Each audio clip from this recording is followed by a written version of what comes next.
Life can take you down unexpected roads, some good, some bad, sometimes a little of both. For Kyle Higgins, he has been down all of the paths and found a way to not only survive, but to pay it forward, all with the help of an unexpected friend. Sometimes Gary. Kyle, how are you doing? the most unlikely friendships Thanks for coming up.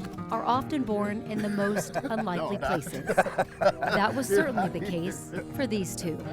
Where's the table at? Kyle Higgins had a very typical suburban upbringing, a tight-knit family, a four-sport athlete. I grew up not ever knowing or being around any types of drugs or alcohol. But things changed after a serious bull riding accident. I got sent to a pain specialist in Parker, Colorado.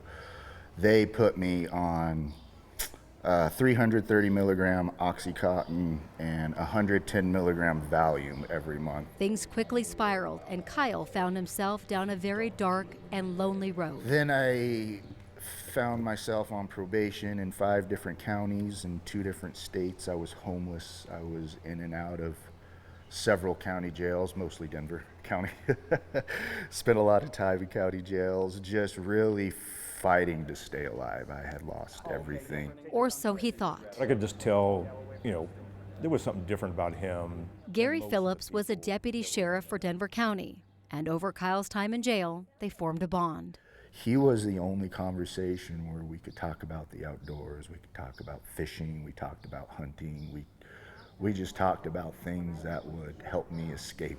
A bond that's not only frowned upon, Just as dangerous for them as it was for me. but perhaps against protocol. I felt like I had to walk this fine line of not, fraternizing with an inmate. Kyle got out of jail and into a rehab center. I showed up to Harvest Farm. I literally had a needle in my arm the day I showed up. And I was in that program for 13 months and 2 weeks. And as soon as he graduated the program, he was handed a baby girl that was just days old. So I immediately became a full-time single father to a little 10-day-old baby that I didn't know was coming.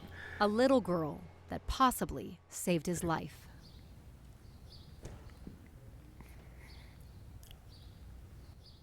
I don't know.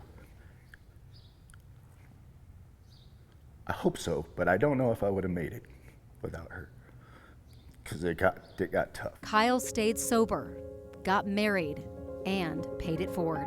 I had this piece of me always that just really wanted to give back. He opened 2 sober living houses, this one for women in Johnstown and another for men in Greeley. And he didn't stop there. I started with this, which is where we are now, the Never Lost nonprofit, with the goal to help anybody who is suffering from any type of mental health or substance use disorder. And all along the way, Gary was there. At his wedding, his daughter's baptism, the opening of Never Lost, even the thing that initially brought them together, hunting. My only regret is I didn't spend more time at 13,000 feet and enjoy it. Once you got there. Yeah, once I got there. A friendship where they were never supposed to be on the same side. It's been a relationship that I never expected, one, but also that has meant the world to me. But life had other plans. Never Lost helps anyone struggling with addiction by providing mental health services, transitional living, therapy, and more. We're going to be putting more information about it and the sober living houses in Greeley and Johnstown on our website, 9news.com, a little bit later this morning.